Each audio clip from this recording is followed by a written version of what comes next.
The doors of Providence Municipal Court burst open at 2:15 p.m. with unnecessary force. 29-year-old Ethan Blake strode in wearing a bright orange Balenciaga hoodie, $950, paired with limited edition Yeezys worth at least $800. Diamond studs glinted in both ears, each probably worth more than most people's monthly rent.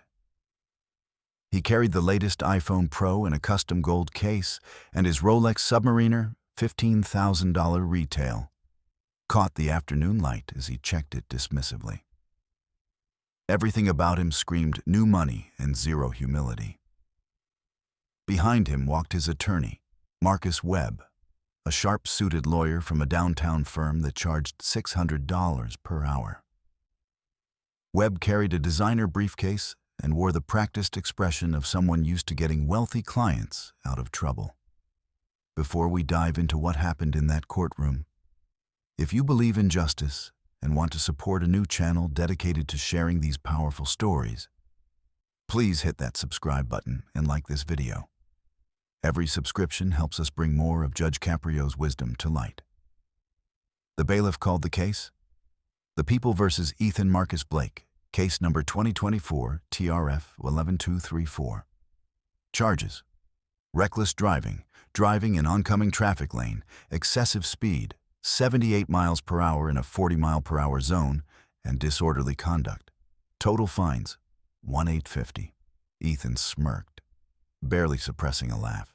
$1,800 was nothing to him. He'd made $200,000 last month alone from his cryptocurrency investments. Judge Frank Caprio looked up from the paperwork, and in his 37 years on the bench, he'd developed a sixth sense for trouble. This young man's posture, his smirk, the way he looked around the courtroom like it was beneath him, all red flags. Mr. Blake, please approach the bench. Ethan walked forward with exaggerated swagger, hands in his pockets. His attorney followed, placing a restraining hand on his client's shoulder, a silent warning to behave. Mr. Blake, I'm looking at Officer Patterson's report from October 15th. It says you were driving 78 in a 40 on Branch Avenue. You crossed into oncoming traffic to pass 3 cars, and when Officer Patterson activated his lights, you initially failed to stop. Is this accurate? Ethan shrugged. I mean, technically. But, Your Honor, I was late for a business meeting. I had a Zoom call with investors in Singapore worth $500,000. I couldn't just sit in traffic like everyone else. The courtroom fell silent at the sheer audacity of the statement. Judge Caprio's expression didn't change, but those who knew him recognized the slight narrowing of his eyes. Let me understand something. You believe your business meeting justified driving recklessly and endangering other motorists? Look, Your Honor. Ethan's tone was casual, almost friendly, as if he were explaining something obvious to someone slow. I'm not like most people who come through here. I run a crypto investment fund. My time is literally worth thousands of dollars per hour. That traffic jam was costing me money every second. So yeah, I made a business decision to get around it. His attorney whispered urgently in his ear, but Ethan waved him off. It's fine, Marcus. The judge gets it. He's a businessman too, right? Sometimes you gotta bend the rules to get ahead. Judge Caprio leaned back in his chair. Mr. Blake, you think I'm a businessman? Well, yeah. You're running this courtroom, right? It's like running a company. You understand ROI, efficiency, all that. So you get why I couldn't waste time sitting in traffic. I see. And the disorderly conduct charge. That's related to your behavior when Officer Patterson finally pulled you over? Ethan's smirk widened. Oh, that. Yeah, I might have been a little frustrated. The cop was giving me attitude, acting like I committed some major crime. I just expressed my opinion about the situation. Judge Caprio picked up a remote control from his bench. Mr. Blake, Officer Patterson was wearing a body camera that day. The footage has been submitted as evidence. Would you like to see what your opinion looked like? For the first time, Ethan's confidence flickered. I mean, that's not really necessary. I think it is. Bailiff, please dim the lights and play Exhibit A. The courtroom's large monitor flickered to life. The timestamp showed October 15th, 2:47 p.m. The dashcam footage showed Ethan's bright yellow Lamborghini Huracan, a $250,000 car, weaving through traffic at high speed, crossing the double yellow line to pass a minivan and two sedans. The sound of his engine roaring was audible even through the camera's microphone. Then came Officer Patterson's voice. All units, I have a yellow Lamborghini, license plate Crypto 1, excessive speed and reckless driving on Branch Avenue. The footage switched to body camera as Officer Patterson approached the Lamborghini after Ethan finally pulled over, a full half-mile after the lights went on. The window rolled down, and there was Ethan, holding his phone, clearly on a video call. Sir, I need you to end that call and provide your license and registration. Dude, I'm in the middle of a business call. Can you just write the ticket and let me go? Sir, turn off the phone, now. Ethan's voice rose. Do you know who I am? I have over 300,000 followers on Instagram. I could make you famous for all the wrong reasons. Sir, this is your last warning. End the call. What happened next shocked the courtroom. On the video, Ethan held up his middle finger directly at Officer Patterson's face. How about this? This is what I think of your ticket, your badge, and your little power trip. I make more money in a day than you make in a year, and you're wasting my time over some BS traffic stop. The officer remained calm. Mr. Blake, you're now being charged with disorderly conduct in addition to the traffic violations. Step out of the vehicle. Make me. Go ahead, tough guy. Put your hands on me. I've got 3 lawyers on speed dial, and I will own your pension by the time I'm done with you. The video ended. The lights came back up. The courtroom was dead silent. Ethan's face had gone pale, but he tried to recover. Your Honor, I was stressed. That cop was being aggressive. Judge Caprio held up his hand. Mr. Blake, I watched the same video you did. Officer Patterson was professional throughout the entire interaction. You, on the other hand, threatened him, disrespected him, and bragged about your wealth as if it exempted you from basic decency, let alone traffic laws. Look, I'll pay the fine. Just tell me the number and I'll Venmo it right now. Can we move this along? The judge's expression hardened. You think this is about money? Isn't everything? Ethan laughed, a harsh sound. Come on, Your Honor. We both know how this works. I pay the fine, maybe take some BS online traffic school, and we all go home.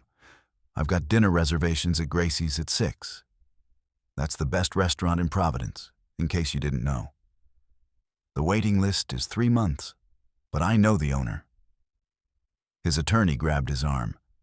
Ethan, please stop talking. But Ethan pulled away. No, Marcus, I'm tired of pretending. This whole thing is a joke. That cop pulled me over because he was jealous.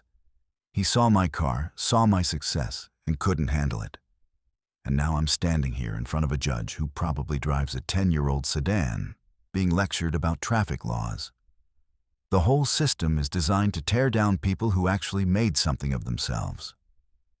If Judge Caprio's compassion moves you like it moves millions of others, show your support by subscribing to our channel. We're just starting out, and your subscription means everything. Judge Caprio stood up from his bench, something he rarely did. When he spoke, his voice was quiet, but carried absolute authority. Mr. Blake, in my 37 years on this bench, I have seen thousands of people stand where you're standing. I've seen single mothers who couldn't afford parking tickets, elderly people who made honest mistakes, immigrants who didn't understand our traffic laws. I've seen people struggle, people who came here with humility and respect, people who understood that this courtroom represents something bigger than their personal convenience. He paused, letting his words sink in. You stand here with your expensive clothes, your luxury car, your cryptocurrency fortune, and you think that makes you special. You think wealth exempts you from the rules that govern everyone else. You threatened a police officer, disrespected this court, and showed absolute contempt for the safety of every other person on that road. Your Honor, I'm not finished. Judge Caprio's voice cut through the room like a knife. You mentioned that I probably drive a 10-year-old sedan. You're right. I drive a 2014 Toyota Camry with 150,000 miles on it. And you know what? I'm proud of that car. It's reliable, it's paid off, and it gets me where I need to go. More importantly, I've never felt the need to drive at 78 miles per hour through a residential neighborhood to prove anything to anyone. The judge sat back down. You asked if everything is about money. Let me tell you something my father taught me 60 years ago. Money can buy comfort, but it can never buy class. You have demonstrated no class, no respect, and no understanding that your actions have consequences. Ethan's smirk had completely disappeared now. His attorney was frantically taking notes, probably already planning an appeal. The standard fine for your violations is $1,850, Judge Caprio continued. But there are additional considerations here. The disorderly conduct charge, your threatening behavior toward Officer Patterson, and your contemptuous attitude in this courtroom today. After reviewing all the evidence, I'm imposing the maximum fine of $2,500. Ethan started to speak, but his attorney cut him off. Furthermore, the judge said, I'm ordering you to complete 200 hours of community service. You will serve those hours at the Providence Community Action Program, working in their food pantry and homeless services division. You will report directly to Director Sandra Martinez, and you will work shoulder to shoulder with the people you seem to think are beneath you. 200 hours? That's 5 weeks of full-time work. Yes, Mr. Blake. That's 5 weeks you'll spend learning that the world doesn't revolve around your investment portfolio. That's 5 weeks serving people who make minimum wage, who work 2 jobs to feed their families, who ride the bus because they can't afford cars, let alone Lamborghinis. Maybe, just maybe, you'll learn something about humility. Judge Caprio wasn't done. Additionally, I'm suspending your driver's license for 90 days. You may apply for a work permit if you can demonstrate that you need to drive for employment purposes, but your personal driving privileges are suspended. You can't do that. I need my car. How am I supposed to get to meetings? The same way millions of people in this city get to work every day. You'll take the bus, call an Uber, or walk. The suspension stands. This is insane. Marcus, tell him this is insane. His attorney looked defeated. Your Honor, we'd like to request that my client be allowed to complete his community service on weekends only, due to his business obligations. Denied. Mr. Blake clearly stated that his time is worth thousands of dollars per hour. Well, now he's going to invest that valuable time in his community. He'll complete his hours Monday through Friday, 4 hours per day, until the 200 hours are fulfilled. He may continue his crypto trading on his phone during his lunch breaks. The courtroom erupted in applause.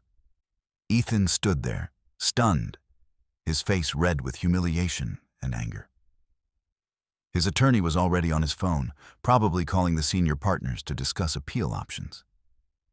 But Judge Caprio had one more thing to say. Mr. Blake, I want you to understand something. I'm not doing this to punish you. I'm doing this because at 29 years old, you've accumulated wealth but lost sight of something far more valuable: your humanity. You've forgotten, or perhaps never learned, that we live in a society where our actions affect others, where the rules exist not to inconvenience you, but to protect everyone. His voice softened slightly. You have the opportunity here to become something more than a rich kid with a sports car and a bad attitude. You can choose to learn from this experience, to grow, to understand that true success isn't measured in dollars or followers, but in the positive impact you have on the world around you. Or you can continue down this path of entitlement and arrogance, in which case, I promise you, life will teach you lessons far harder than anything this court can impose. Ethan said nothing. His jaw was clenched, his hands balled into fists. Court is adjourned. Mr. Blake, you have 14 days to report to the Community Action Program and begin your service. If you fail to comply, there will be additional charges. Do you understand? Yes, Ethan muttered. I didn't hear you, Mr. Blake. Yes, Your Honor. The words came out like broken glass. As Ethan turned to leave, Officer Patterson was waiting near the exit. The young man tried to walk past without acknowledging him, but the officer spoke quietly. Mr. Blake, for what it's worth, I hope you learned something from this. You've got your whole life ahead of you. Don't waste it being angry. Ethan didn't respond, just pushed through the doors into the October afternoon. But something remarkable happened over the next 5 weeks. On his first day at the Providence Community Action Program, Ethan showed up in his designer clothes, radiating hostility. Sandra Martinez, a 52-year-old grandmother who'd worked at the center for 20 years, took one look at him and said, "Those shoes cost more than I make in 2 weeks.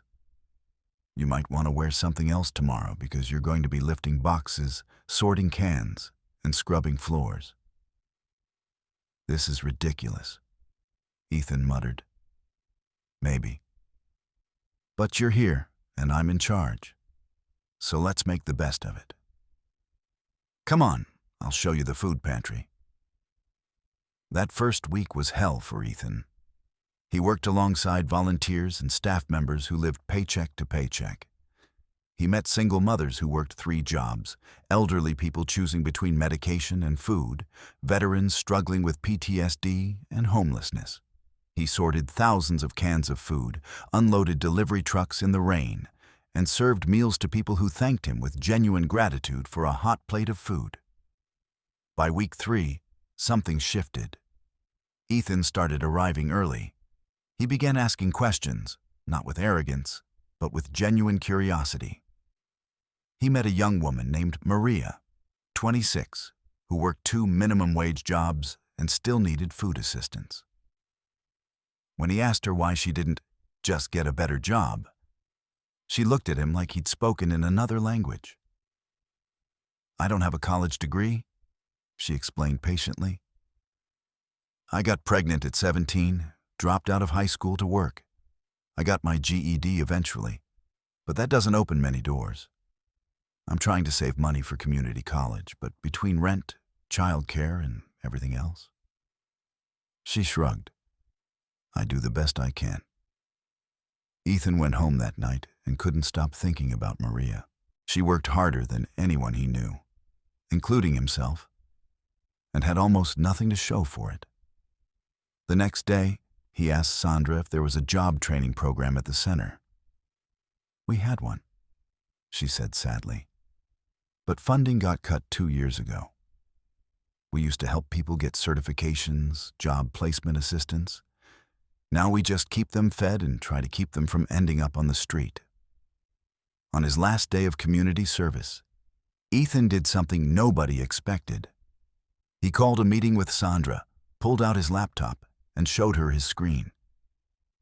"I've been thinking about this for a while. I want to fund the job training program. Not just bring it back, I want to expand it. computer skills, trade certification, financial literacy. I'm pledging $250,000 to start, and I'll commit to matching community donations up to another $250,000. Sandra stared at him. Are you serious? Yeah, I am. I've been a complete asshole. Sorry for the language. But you and everyone here showed me something. You didn't treat me like the rich jerk who disrespected a cop and embarrassed himself in court. You just put me to work and let me see what real struggle looks like. I can't undo being an entitled brat, but I can do something useful with my money. The job training program, renamed the Second Chance Initiative, launched 3 months later. Ethan didn't just write a check. He showed up weekly to teach classes on financial planning and investment basics. He connected graduates with companies in his network. He used his Instagram following, now 350,000, to promote the program and recruit volunteers. Maria was one of the first graduates. She completed a medical billing certification and got a job at Rhode Island Hospital starting at $42,000 per year. More than double what she'd been making. At the graduation ceremony, she hugged Ethan and whispered, "Thank you for seeing us." 6 months after his court date, Ethan returned to Providence Municipal Court, this time voluntarily. He'd requested a meeting with Judge Caprio, and on a quiet Tuesday morning, he sat in the judge's chambers. "Your Honor, I wanted to come back and say something I should have said that day. I'm sorry. I was arrogant, disrespectful, and dangerous. I thought success meant having money and flaunting it. You showed me I was wrong." Judge Caprio smiled gently. "Mr. Blake, I've heard about your work at the Community Action Program. Sandra Martinez speaks very highly of you now. She's amazing. They all are. I wanted you to know that your sentence changed my life. Not the fine or the license suspension, the 200 hours. You forced me to see people I'd never bothered to notice before. People who work harder than I ever have, for a fraction of what I make. It was humbling in the best way. That's wisdom speaking, Ethan. And it's why I did what I did. You're right that the fine meant nothing to you. But time with people who needed your attention more than your money, that was the sentence that could reach you. If this story touched your heart, if you believe judges like Frank Caprio represent the best of our justice system, please support our new channel by subscribing and liking this video. Share it with someone who needs to hear that justice and compassion can coexist. Comment below with your city. Let's build a community that believes in fairness for all. 2 years after that October courtroom showdown, Ethan Blake was a different person. He still traded cryptocurrency, still made good money, but now he lived in a modest apartment and drove a sensible used car. The Lamborghini had been sold, with the proceeds going to the Second Chance Initiative. His Instagram, once full of luxury flex posts, now showcased the program's success stories. Officer Patterson received a handwritten apology letter from Ethan, along with a donation to the Providence Police Benevolent Fund. The two eventually met for coffee, and the officer later said, "He's not the same kid I pulled over. Judge Caprio saw something in him worth saving, and he was right." The story went viral, of course. Not the original court video showing Ethan's arrogance, but his transformation afterward. He gave a TEDx talk titled, "How 200 Hours Changed My Life," which was viewed over 2 million times. In it, he talked about privilege, humility, and the moment a judge refused to let him buy his way out of accountability. Judge Caprio never commented publicly on the case, but those who knew him said he kept a photo on his desk. Ethan working at the food pantry, covered in sweat, laughing with Sandra Martinez. It was proof that sometimes the hardest lessons are the ones we need most. The lesson of that October afternoon echoed far beyond Providence. It reminded everyone that the courtroom truly is the great equalizer, where wealth and status mean nothing, where character and actions matter most. It showed that justice isn't just about fines and punishment, but about creating opportunities for people to become better versions of themselves. Ethan Blake walked into that courtroom as a spoiled crypto millionaire who thought money made him untouchable. He walked out with something more valuable than any cryptocurrency: a sense of purpose, humility, and connection to his community. And Judge Frank Caprio, in his wisdom earned over 37 years on the bench, proved once again that compassion isn't weakness and accountability isn't cruelty. Sometimes the greatest act of mercy is refusing to let someone's money shield them from the consequences that will ultimately save them. That's not just justice. That's transformation.